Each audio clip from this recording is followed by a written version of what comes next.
Hello everyone and welcome back. So now that we have the terrain mesh behind us, we're going to take a look at the object pool in this video. So Lee, what is an object pool and why do we need one? Well, an object pool is basically a place that we are going to be able to put objects that are no longer being used by our game, but we don't want to destroy them because we might want to use them again. It's basically just a repository of items, and we're going to make one that's generic so we can save anything into it.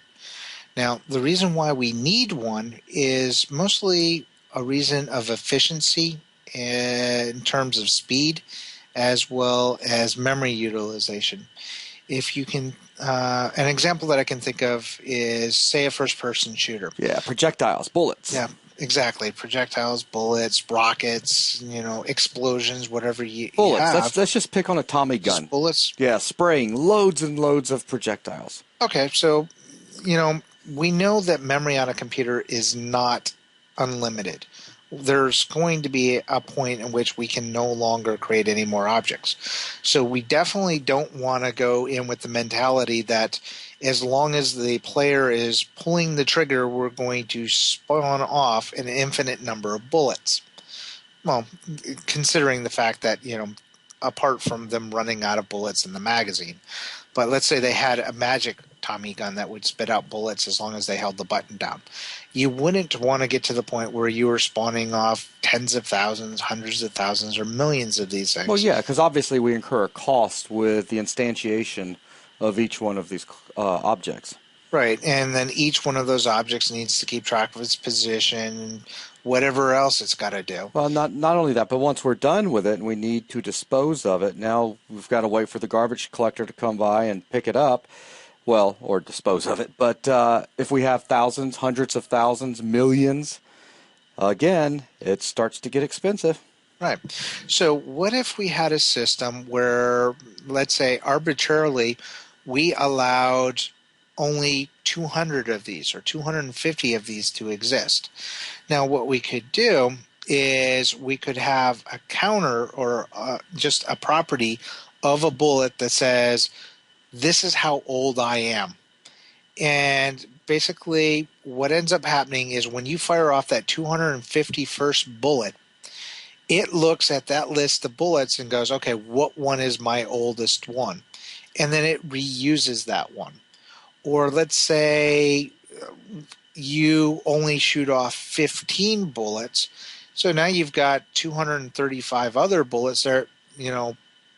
Where are they? If they haven't existed yet, we need to create them. But let's say we've already created these bullets and they're no longer being used. They've hit something, or they have, buried themselves in the wall, whatever it happens to be.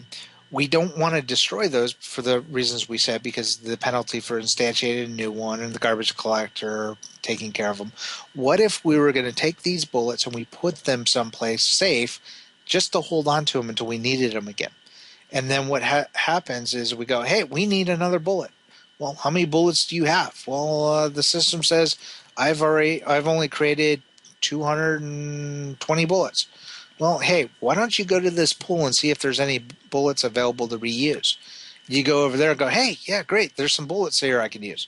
So great, use those. So you start pulling out or checking out bullets from this object pool, and you reuse those bullets. But let's say you've got 220 bullets. You're using all of those. You go to fire off that 221st bullet, and you go, hey, okay, go to the object pool. Hey, do you got any of these bullets in there? Nope, I don't have any more. And then your code can go, okay, there's no objects in the object pool, and I'm allowed to have a budget of 250 bullets, and I'm only using 221. Okay, great. I'm going to instantiate that new bullet. But the moment that new bullet is done, you check it into the object pool so it can be reused. So now you have to fire off 222 bullets before you instantiate a new bullet. So what ends up happening is you reduce the penalty for instantiating all these new bullets, because once they're instantiated that first time, you just continue to reuse them until you exceed the limit or the limit of your bullet. So this base system that we're going to be putting together is just a repository for these objects. The objects can be anything. They can be bullets, they could be cars, they could be explosions. They don't even have to be game objects. They could be any one of these classes that we're creating. For instance, a TerrainMesh. TerrainMesh has a game object in it. We can see it, but a TerrainMesh itself is another class. It isn't itself a game object. It's not a model behavior. It is nothing that Unity would recognize as part of its own. It's a type that we created on our own. Yes, it does have an object and components inside of it, but not anything that Unity would outright recognize by just saying this is a TerrainMesh. So we can use this right along with, say, something that stores a whole bunch of boxes or bullets, as we were using earlier. So it's just going to be a place that we can put things that aren't currently being used. We check them into the object pool, and then if we need something, we go to the object pool first and go, hey, I'd like to check out one of these objects. Do you have any? If it does, it returns it. If it doesn't, it just returns a default of that type, which is usually null. And then you do a check and go, hey, if this is null, then I need to instantiate my own. And that's all we do. I'm not going to implement a limit into this object pool. I'll leave that up to whatever you're checking in to control itself. So if you were writing code for a weapon, the weapon would be responsible for defining how many bullets are going to be allowed to be constructed at the game, not the object pool, because the object pool is going to be generic. It can be used for many, many different systems.